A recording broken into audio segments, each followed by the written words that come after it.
Hola, 25 de agosto del 2014, mi nombre es Miguel José Escobar Jiménez, abogado de profesión con especialización en Derecho Penal.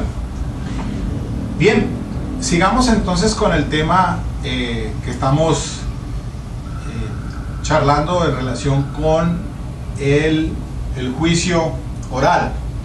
Venía diciendo pues entonces en la exposición anterior que ya entra a juicio pues el primer testigo, que es el policía captor, el cual entonces retomando el tema sobre este testigo que es ofrecido directamente por la fiscal,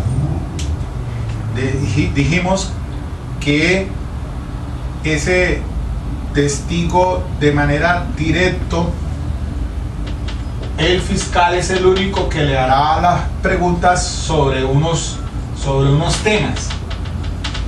Los temas entonces se componen tanto de la pregunta como la respuesta que da, porque los hechos los introduce entonces el testigo en su respectiva exposición que hace ante el juez de conocimiento, y que la contraparte, cuando le den el uso de la palabra para contrainterrogar, el interrogatorio cruzado, el defensor entonces, en este caso particularmente, tendrá que referirse en ese contrainterrogatorio a los temas que abordaron en el directo.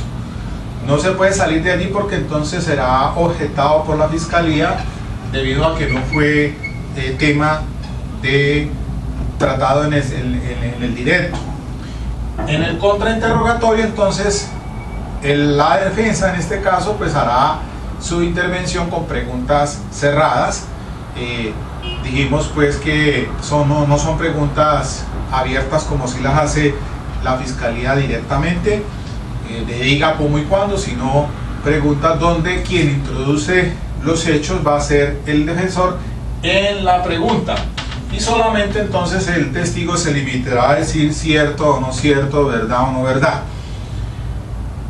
Y también les hice aquí una aclaración de que el tema del interrogatorio pues no solamente se circunscribe a refutar en el contrainterrogatorio más concretamente, porque en el interrogatorio directo pues se ciñe a un cuestionario que presenta la fiscalía, pero en el contrainterrogatorio entonces pues se ha dicho, y así lo establece la ley 906, que se hace es para refutar, pero entonces ya pues se ha aclarado que también puede ser para limitar ese testimonio o para favorecernos del mismo. Son los puntos en los cuales uno entra a determinar si contrainterroga o no. Le dicen muchas veces en los seminarios que no pregunte si no sabe la respuesta. O sea, en el contrainterrogatorio, como el defensor es el que va a introducir los hechos a través de la pregunta, pues entonces solamente el testigo se limitará a decir sí o no, o verdad o no es verdad. Entonces esos hechos pues se supone de que ya la defensa los conoce, y por lo tanto entonces las preguntas se harán de una manera técnica, cerradas, a efectos de que el testigo conteste pues con una respuesta de solamente sí o no, no para que aclare, no permita que aclare la respuesta. Sí, pero tal cosa no, sí o no, porque entonces si se tiene en cuenta también que si ese testigo no lo perjudica, pues entonces no le pregunte. Vaya a ser que de pronto cometa un error y el testigo le resulte aclarando algo que no fue preguntado debidamente por el fiscal, y entonces en el contrainterrogatorio que usted le haga, entonces lo que hace es permitir que amplíe ese testimonio, y entonces le arregla el camino al fiscal, y se puede de pronto perjudicar más. Pero entonces decíamos, como en el ejemplo anterior, de que se puede limitar, se puede favorecer también del testimonio. En el caso del agente captor, entonces hacíamos precisiones de que en tratándose de este punto donde se captura a esta persona por una sindicación presuntamente de unos actos sexuales menor de 14 años, artículo 209. Entonces empezamos a estructurar cuál va a ser el contrainterrogatorio, pero nos vamos obviamente a ceñir de que como tenemos un informe de captura, lo que dice el captor, el agente de policía que ha rendido ese informe allí, que es un escrito, el cual nos puede servir también para impugnar credibilidad. Por eso en su contenido tenemos que precisarnos en el contrainterrogatorio de qué es lo que necesitamos preguntarle que nos pueda favorecer. Cuando el fiscal pregunta e introduce ese informe a través de ese testigo de acreditación, entonces será el momento oportuno para que el defensor pues contrainterrogue. Lo que viene es una de las cosas más complicadas, y es el de los peritos. Dijimos pues que entonces se nos decretaron los testigos por parte del juez de conocimiento para ir a juicio. Ya hablamos del agente captor, de la víctima y de la madre de la víctima, pero también entonces se dieron la autorización para que entren como actos de prueba al juicio el informe que rinde el perito médico legista. Y entonces ese perito médico legista, que es el que nos rinde un informe pericial de clínica forense, vamos a ponerlo aquí en primer lugar, el doctor Pedro Cáceres, por ejemplo, es el perito forense de medicina legal del Instituto de Medicina Legales de Ciencias Forenses, por medio del cual hizo el estudio clínico o examinó a la menor NFP. En ese informe pericial de clínica forense, el perito, quien es experto en su área, al examinar, hará entonces referencia a la anamnesis, es decir, al relato que hace la menor o su progenitor o progenitora, la madre en este caso. Es el historial, o sea, un resumen de lo que ella les pone al perito sobre cuáles son las circunstancias en que ocurrieron los hechos. Así concretamente dice: el vecino, quien es el mecánico que le iba a arreglar el carro, le dijo a la menor que sostuviera un elemento. La niña entra al carro y este señor comenzó a tocarla, le besó un seno, le tocó el abdomen. Nunca le quitó los interiores ni nunca le tocó los genitales externos. Entonces allí en esa anamnesis ya hay un relato muy claro en relación con lo que le expresó o le dijo la menor al médico forense.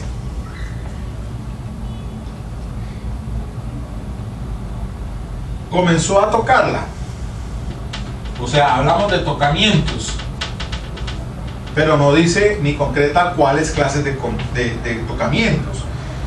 Dice así que le besó un seno, que le tocó el abdomen, y dice nunca le quitó los interiores ni nunca le tocó los genitales externos. Por eso entonces seguramente cuando se hace el informe pericial dice cuáles fueron las actividades y dice diversas: besos, al parecer le besó un seno. Actividades posteriores a los hechos: nunca hubo tocamientos en sus genitales externos. Y entonces el perito hace sus conclusiones. Eso es lo que abordará el fiscal al momento de hacer el interrogatorio del perito forense, del profesional especializado, el médico forense, quien hará entonces una relación sobre Primero, lo que le comentó la menor y su progenitora, y las conclusiones cuando hace el examen, porque dice, las conclusiones: no se observan lesiones a este nivel compatibles con maniobras sexuales recientes, ni signos clínicos compatibles con contaminación venérea.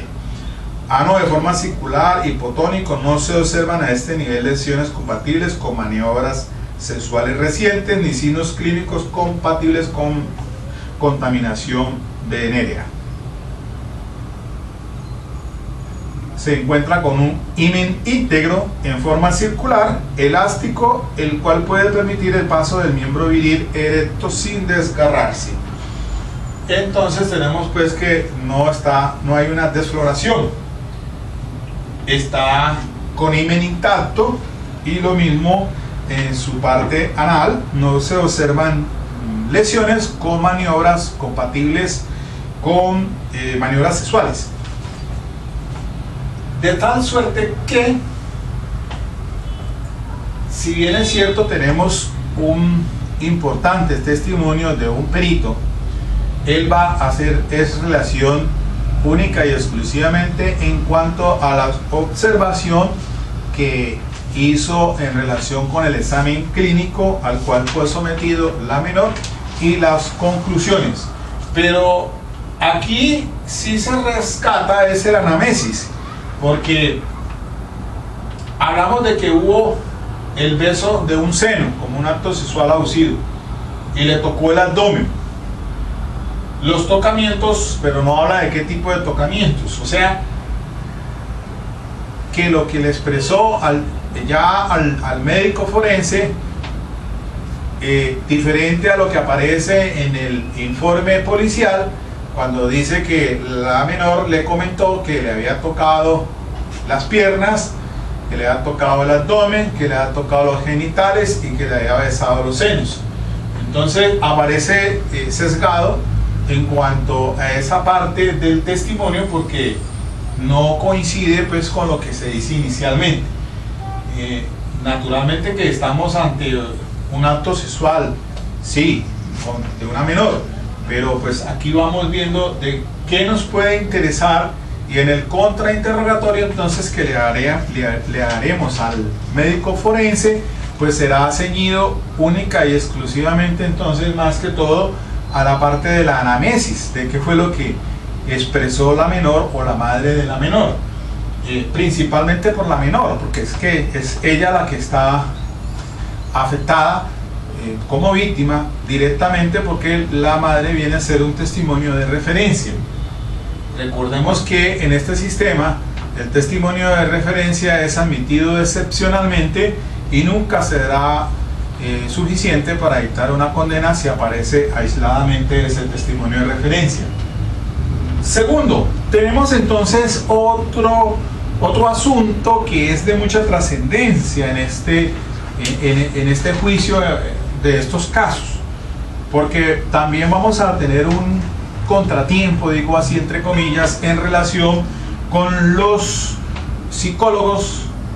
En este caso son dos: el psicólogo del CTI, psicólogo del CTI, quien fue el que hizo una entrevista a la menor, pero también tenemos el psicólogo forense del Instituto de Medicina Legal. El primero pues es un psicólogo del CTI, pues naturalmente que está autorizado ciertamente para hacer ese tipo de evaluaciones, y el informe que rinde el psicólogo del Instituto del Cuerpo Técnico de Investigación, que no es un psicólogo forense, sino psicólogo sencillamente del CTI, un funcionario del CTI, quien tendrá que tener unas condiciones especiales para hacer este tipo de entrevistas. Pues tiene que tener la capacitación suficiente para poder hacer las entrevistas. Recuerde que con la ley 1652 del 2013 pues hubo una reforma de algunos artículos de la ley 906 en relación con este tema de las entrevistas forenses, porque ahora se requiere de que sea un entrevistador forense, un entrevistador de niños o niñas y de menores que tenga toda la idoneidad para hacer ese tipo de evaluaciones. Se refiere a personal pues que trabaja con el CTI.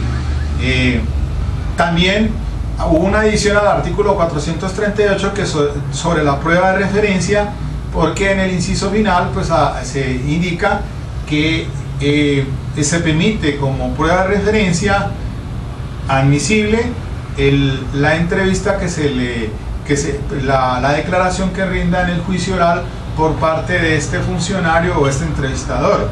Es decir, lo que se quiere es no revictimizar al menor llevándolo al juicio oral para que rinda testimonio, sino que entonces a futuro se quiere que entre como prueba de referencia, y entonces esa entrevista que ha rendido a través de ese informe que rinde el experto. Entonces día a día pues encontramos que se van cerrando las puertas más, incluso en este tipo de defensas, debido a que pues frente a unas situaciones como son los menores, en esencia vemos que tenemos dificultades con estas declaraciones que se hacen ante la cámara GESEL, y más aún ahora pues que no se quieren que se revictimice. Entonces con ese informe técnico que rinde el entrevistador, entonces sea con ese testigo que entre como una prueba de referencia en el juicio oral,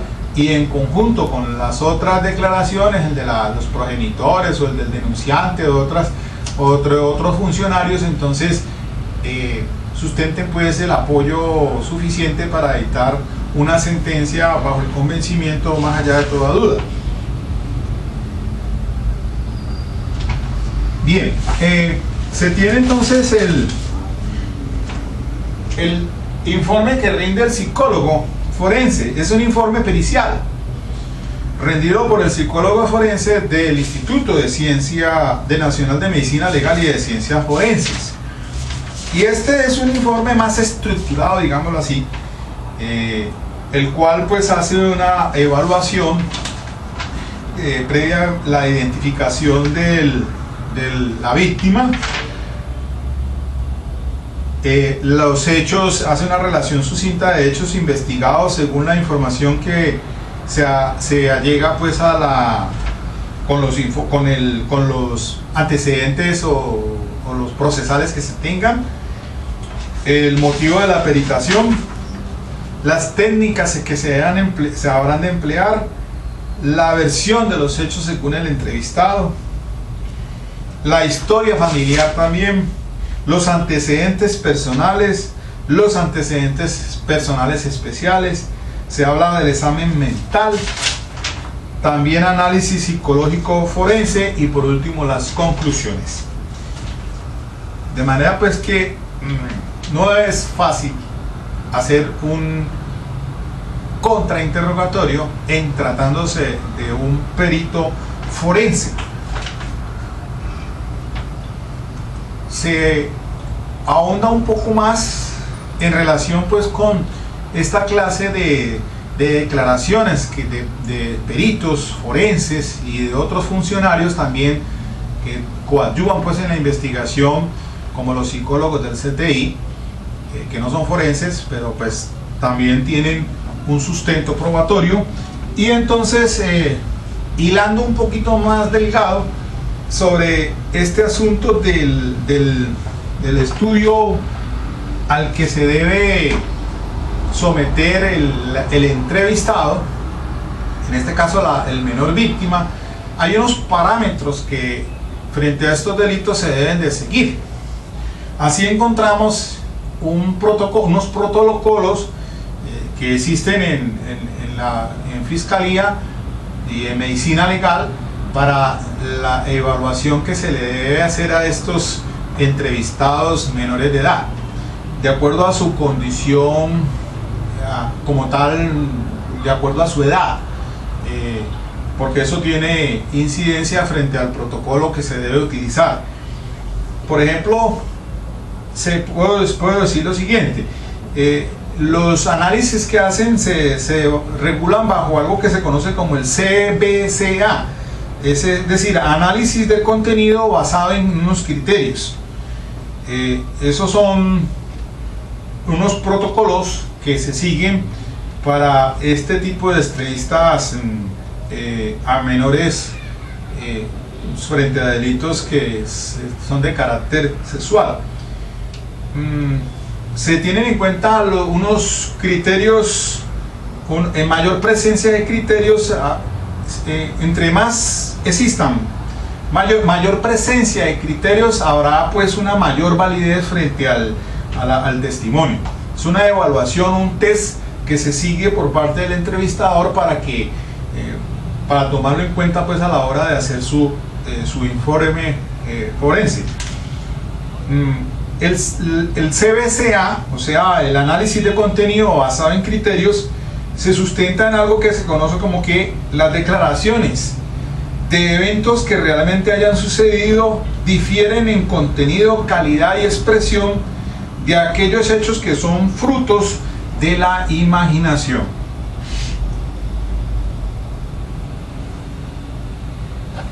Las declaraciones que están basadas en hechos que realmente se han experimentado son diferentes de aquellos que se basan en la imaginación. Es un presupuesto que tiene que tener presente el entrevistador, el psicólogo, el forense. Cuando hace entonces alusión al informe, hará unas precisiones en relación con las circunstancias, unas precisiones jurídicas en relación con las circunstancias de tiempo, modo y lugar, quién, cómo, dónde y cuándo, respecto del entrevistado, el que está haciendo pues el informe de acuerdo a los presupuestos que exige el artículo 415 del Código de Procedimiento Penal. Las técnicas de entrevista, ¿cuáles fueron las técnicas de entrevistas que utilizó? Que potencializan entonces el recuerdo y minimizan la revictimización. ¿Cuál observación utilizó?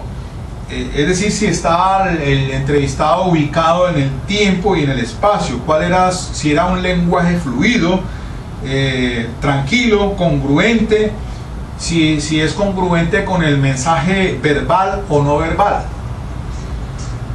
¿Cuál era su conducta motora? Si estaba bien ubicado en el espacio. ¿Cuál era su memoria? Entonces, esta es la estructura acorde con la etapa mediana y a largo plazo. ¿Cuál fue su lenguaje verbal? Si era bueno y era coordinado. Los hechos. Ahora sí, entonces entra a hacer la evaluación respecto a esos puntos que expondrá el entrevistado. Se lleva a que los exprese libremente, ¿no? ¿Qué fue lo que contestó? Si señaló al agresor, las bases, el grado de credibilidad, el entorno. Toda esa información se cruza criminalísticamente con lo que aparece en el expediente. Así el psicólogo pues tendrá que apoyarse en el informe clínico que hace el perito de medicina legal, el forense. Ahora, evaluará el concepto de verdad o mentira, y eso lo hace con fundamento en las generales de ley. Si la respuesta son verdaderas, porque los hechos donde se suceden se cruzan para dar veracidad. Los exámenes, los dictámenes forenses. Ahora, también hay un método. ¿Qué método fue el que empleó? Si se utilizaron muñecos para que hiciera una descripción de las partes donde hubo el tocamiento. Ahora, también tendrá en cuenta la edad, ¿no? Porque hasta cierta edad, pues el niño hace una descripción de acuerdo a esa situación que se presenta pero dentro de su contexto, teniendo en cuenta su comprensión mental, porque no es lo mismo un niño de 7 años a un joven de 12 años. ¿Cuándo lo informó y a quién se le informó? Eso también es importante tenerlo en cuenta. Que el menor dice, bueno, yo, ¿cuándo lo informó y a quién se lo informó? No, regularmente se dan en estos casos situaciones donde los primeros que se dan cuenta pues son los propios padres, o el tío, o la tía, o la abuela. Frente a los delitos sexuales se ha hecho mucho y normalmente se dan es al interior muchas veces del mismo núcleo familiar. Normalmente quien es un agresor sexual está en el núcleo familiar. El estado psicológico del entrevistado, si hay amenazas, si considera que hubo alteración psicoemocional, si le quedaron sentimientos negativos, y si por su experiencia se le pregunta si es creíble el testimonio del menor. Y entonces se llega a las conclusiones. Esos son aspectos trascendentales frente a estos tópicos, y esto usualmente lo hace en ese interrogatorio directo, es el fiscal. El fiscal es el que entra a abordar el tema con estos peritos, en tratándose pues de delitos sexuales. Y como decía aquí, por ejemplo, tomando en cuenta este informe pericial de la psicóloga del Instituto de Medicina Legal, y entonces paso a paso se van haciendo los lineamientos que exige el protocolo para este tipo de entrevistas. Entonces, las técnicas, se les pregunta, por ejemplo, dan un informe sobre las técnicas empleadas. Se habla de la revisión documental, de la entrevista psicológica clínico-forense semiestructurada, de la exploración psicológica del estado mental, de la observación conductual no participante, valoración del relato y el consentimiento informado. Decía de los antecedentes personales y de los antecedentes personales especiales. El examen mental que también se le hace a la persona. Ahora, porque es que hay menores que pueden estar siendo manipulados o inducidas las preguntas por un adulto. Hay que tener mucho cuidado con esto, y por eso se habla de un fenómeno que se llama el del síndrome parental. En delitos sexuales, pues puede ser que en determinados casos se haga la denuncia, por ejemplo, de la madre contra el padre, porque le anunció el padre a la madre que se van a divorciar, y entonces se utiliza y hay una manipulación del menor para denunciar al padre, porque ella pues se ve afectada por esa separación. El apoyo económico y las repercusiones que pueden tener. Entonces, el síndrome parental alumbra muchas veces circunstancias de estos delitos sexuales. Ahora, también del menor, pues hay que tener mucho cuidado, porque pues si bien es cierto, la jurisprudencia abunda bastante en cuanto a que en esencia tiene que dársele credibilidad al menor, pero hay situaciones donde pues hay que mirar con lupa esa declaración que da el menor, por aquello pues que comento sobre la situación del síndrome parental. Hubo de otras situaciones también que se pueden presentar frente a estos delitos sexuales. En esencia pues al menor se le cree, y en su contexto pues se aborda no solamente el análisis de la declaración del menor, sino también de los adultos, de su núcleo familiar. Y más pues si se trata de un menor que ya no es un menor de 12 años, por ejemplo, sino ya entre los 12 y los 18, pues tienen un concepto psicomotor más claro, a no ser que presente algún tipo de perturbación psicológica o mental, que es diferente. En esencia, entonces, por ejemplo, en este informe pericial del psicólogo forense se concluye, dice: respecto a los hechos investigados en la presente entrevista, se encuentra que la examinada aporta un relato que desde la perspectiva psicológica forense se cualifica como espontáneo, concreto, claro, orientado, consistente con relatos que hacen parte de las piezas procesales allegadas. Hay allí pues entonces una primera conclusión. La otra pregunta inducida que se hace al forense: si en el relato de la examinada se observa coacción o manipulación de tercero. Se responde: no se encuentran indicadores que sugieran injerencia, coacción o manipulación de un tercero para el aporte del relato. Tercera pregunta: en la valoración psicológica forense realizada al examinado se encuentra alteración psicoemocional asociada a los hechos que se investigan. Entonces se responde que, reportado como de inicio posterior a los hechos que se investigan, en la presente evaluación la examinada muestra malestar psicológico modulado en tono ansioso de intensidad moderada, expresa ideas de impotencia e inadecuación asociado a sentimientos de miedo, rabia, que dirige hacia el indiciado al reconocer su conducta como incorrecta.